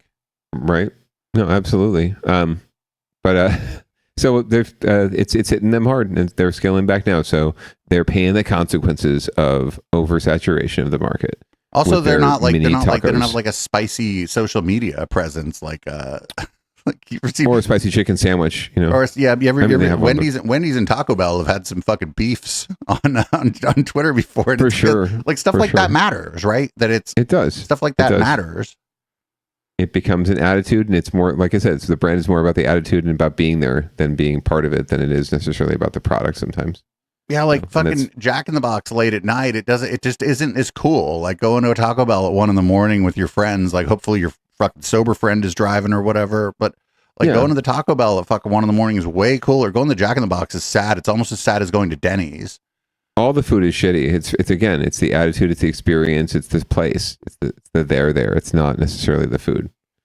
And Taco Bell they have all these different sauces you can put on the they just have it's like a whole thing. It's like it's simple because they don't add new ingredients. They don't add new shit at all. I mean, if they do, it's like a Doritos taco shell that they're just buying from Doritos. Like they're not. They don't have to like invent anything new to invent something new or to even reinvent themselves. Yeah, and very true. Yeah, I don't know. Good for fuck Jack in the Box, dude. If I'm like too lazy to cook and the only thing that's going to deliver at 3 a.m. is Jack in the Box, I'm no longer too lazy to cook. You know what I'm saying? For sure. Even on DoorDash. Anyway, we got to move on. We do have to. We have a couple more stories to get through on the docket tonight before we hand things off to public comment and all the goings on in Shasta and other environs. Huntington Beach is crazy. Yeah, it always is. You can talk to the good wife about that one. She knows all about the Huntington Beach. So something near and dear to your heart, public transport, producer Dave. Nearer and dearer to my heart than yours, let's be real. Well, I mean, just by necessity, if I was living anywhere near a place or working anywhere near a place where I could get good access to public transit, then I'd be taking it all the time. I just don't. So necessity is the mother of invention and using public services and utilities. But unfortunately, because of people like me, Muni and BART and other local transportation services are facing shortfalls, deficits, debts, and other financial troubles. And once again, they're going to be looking to the voters to help them out. And we'll see if that's actually going to happen this time around.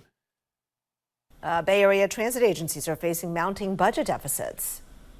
BART is facing structural deficits of up to $400 million in the next few years. SFMTA faces $300 million deficit starting in 2026, and Caltrain could be $600 million in the hole over the next decade. New local advocacy groups are calling on state lawmakers to take action to save them. ABC 7 News reporter Tim Johns joining us live in the newsroom now with details. Hi, Tim.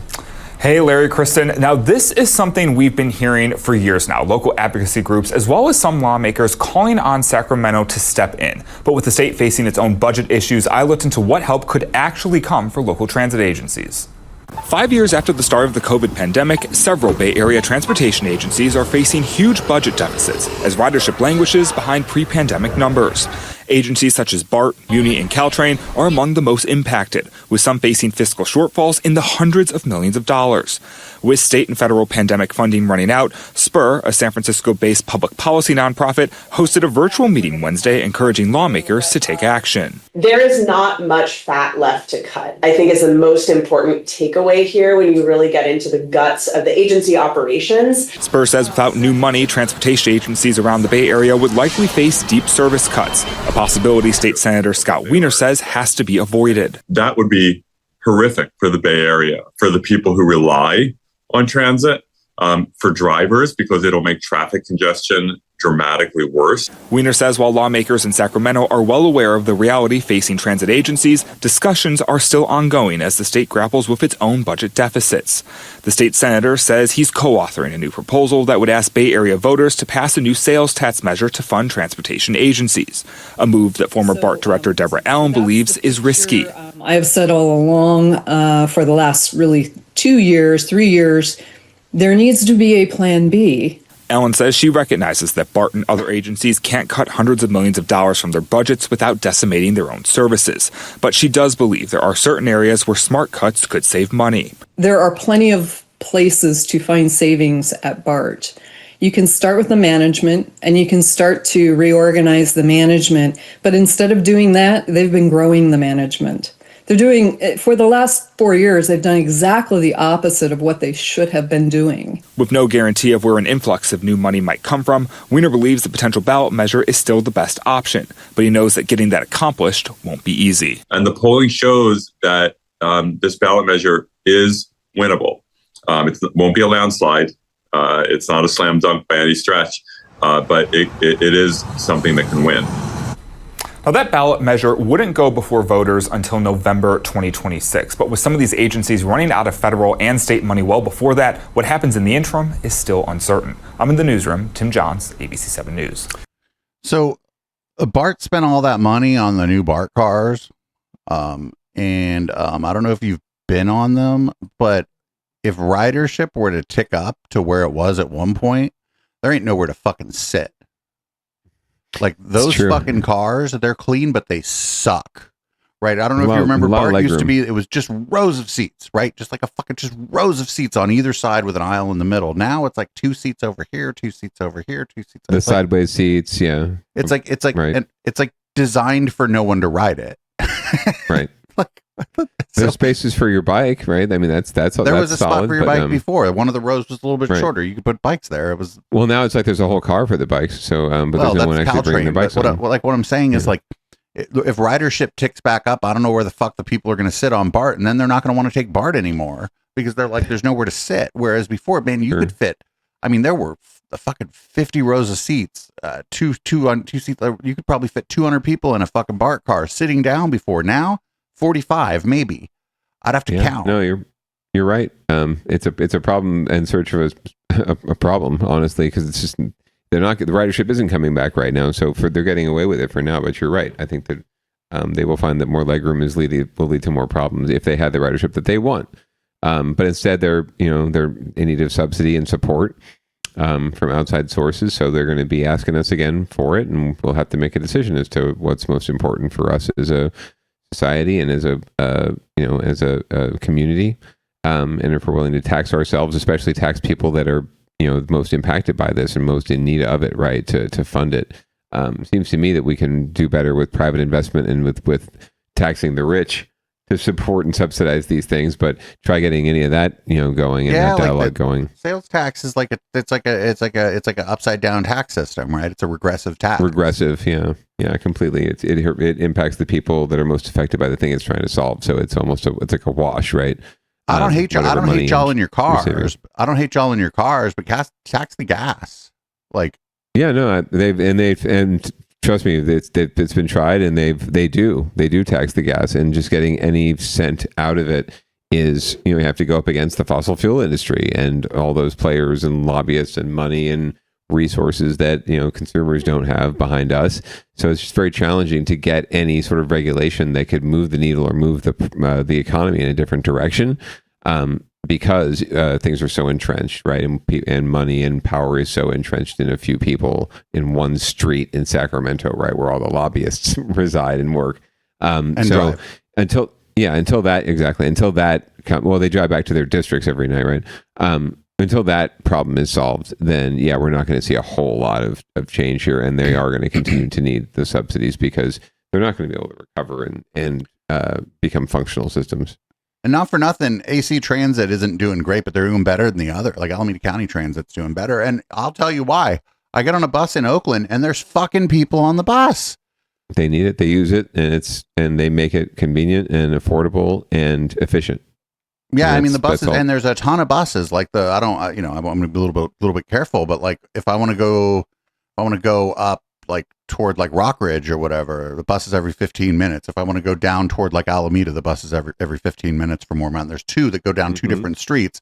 And it's like, I don't understand. Like, I don't get it. Like, I don't get how like it seems like just the ridership in like Oakland, Berkeley, like that sort of dense area, that sort of ridership seems to prop up the whole system so that there's empty buses in like Fremont.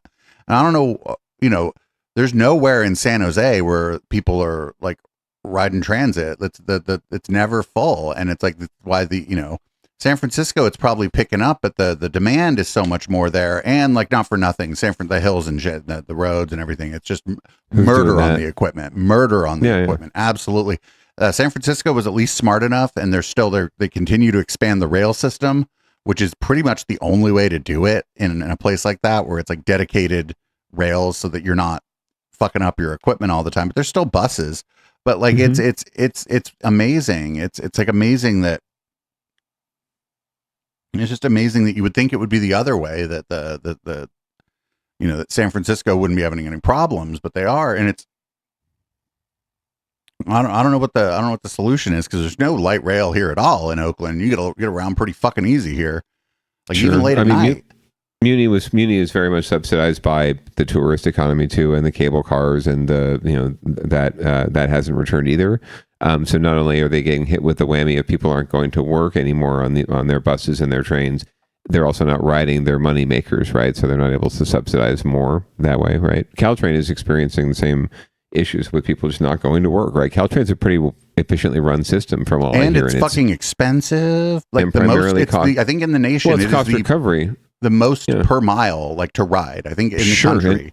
But that's what makes it primarily a cost recovery system. That's what has to happen, but it's still cheaper than dropping money on gassing on your car and putting the wear and tear in your car, and then the hour and a half it takes in the city to find a decent parking spot that you're not paying an arm and a leg for, but you're paying an arm and a leg for it, and then getting out of the city. It just makes it, I don't care if it's $15, $20 to get round trip. It's so much more convenient than any kind of commute I would take into the city on a regular basis. I wouldn't put myself through that every day. That would be ridiculous. Not for nothing, light rail, if you live and work along that light rail line in San Jose, there is no better way to travel in San Jose.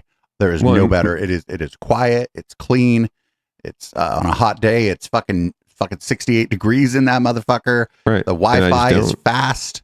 Like, there is no better way to travel. And it just doesn't seem like in San Jose, I never saw any messaging telling people that, right? These cars are clean. You get where you're going. It's a smooth ride. There's good Wi-Fi.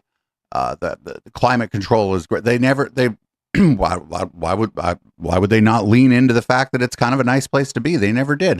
It was almost like, well, I mean, I guess you could take this if you want, and that's not really good messaging for your transit system. Their motto is solutions that move you, producer Dave. So I think we're well past the point of them having sophisticated marketing.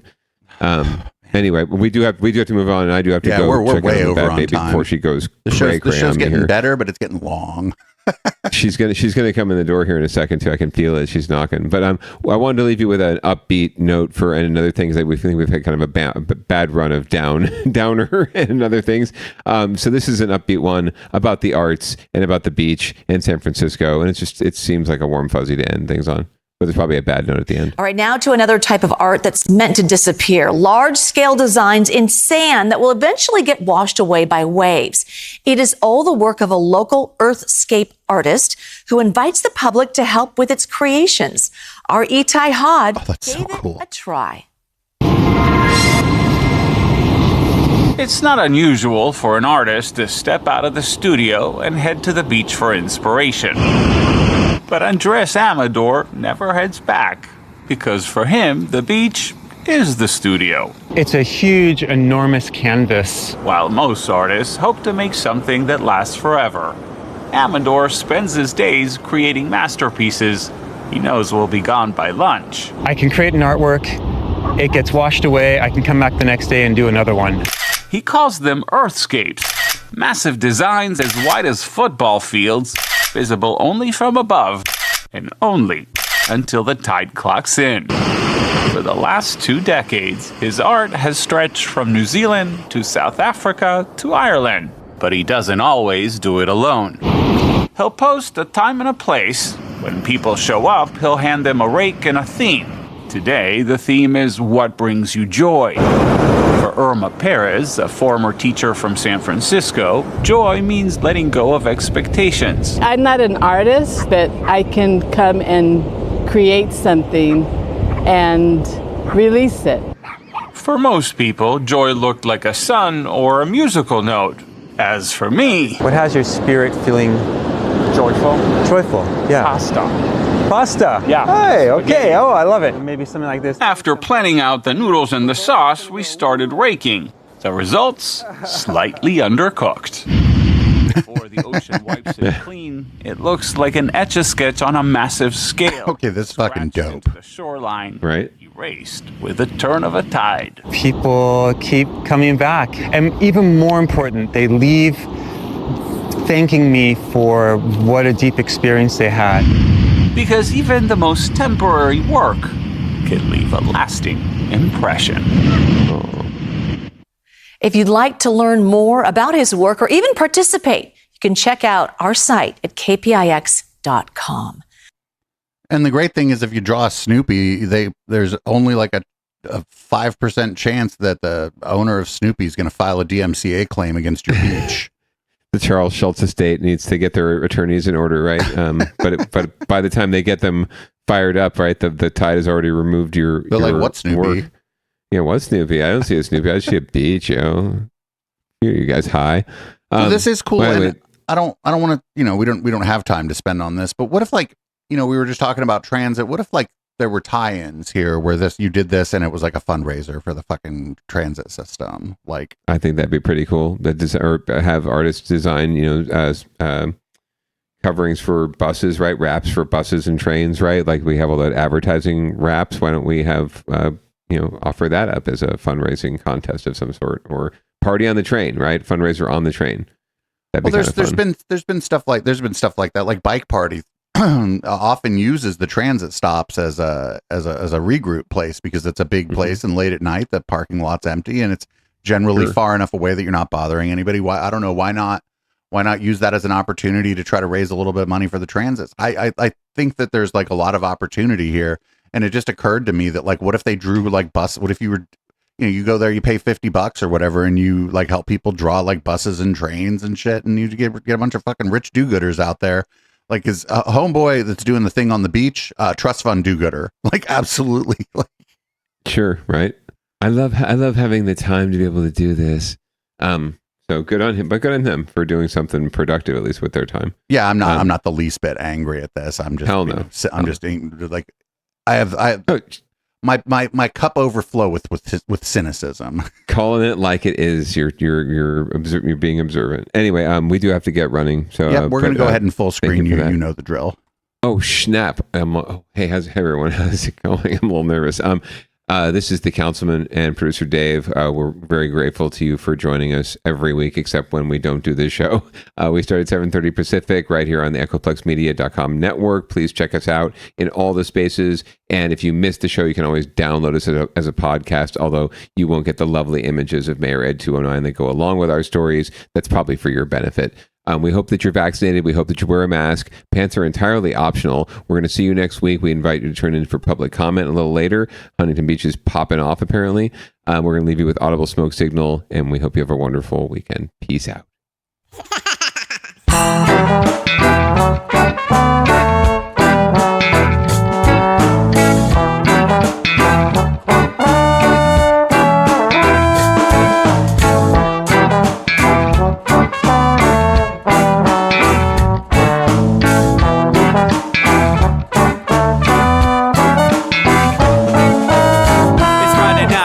Time to get the party started. Pick up my phone just to check and see who's calling. Dress up real nice for the ladies at the bar, and I'm driving in my car just to get to where they are.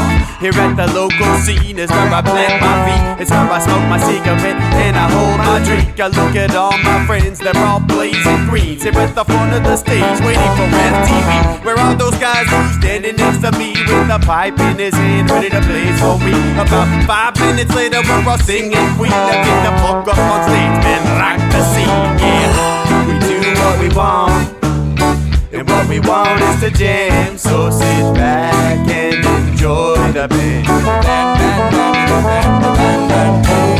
We do what we want to do, and what we want is to jam. So sit back and enjoy the band. Enjoy that band.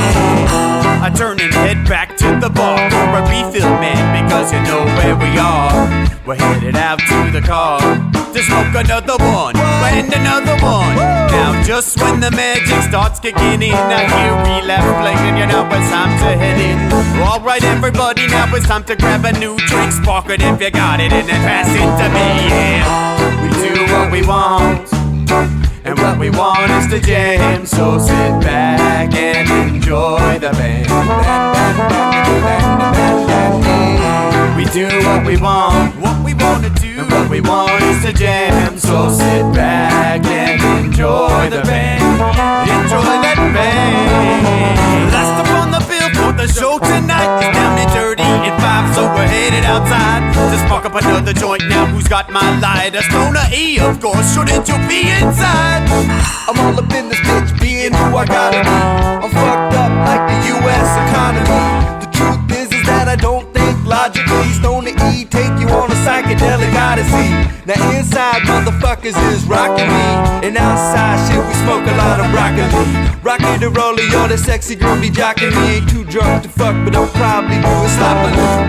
We do what we want to do, and what we want is to jam. So sit back and enjoy the band. Enjoy the band, enjoy the band. We do what we want to do, and what we want is to jam. So sit back and enjoy the band.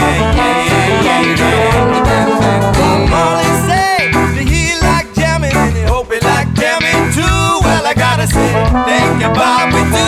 Yes, I gotta say, thank you, Bob, we do. Well, Bob Marley said that he like jamming, and he hope he like jamming too. Well, I gotta say, thank you, Bob, we do. Yes, I gotta say, thank you, Bob, we do. Yeah, we do what we want, and what we want is to jam. So sit back and enjoy the band. We do what we want, and what we want to do, what we want is to jam. So sit back and enjoy the band. Enjoy that band. We do what we want to do, what we want is to jam. So sit back and enjoy the band. Enjoy that band. We do what we want, and what we want is to jam. So sit back and enjoy the band.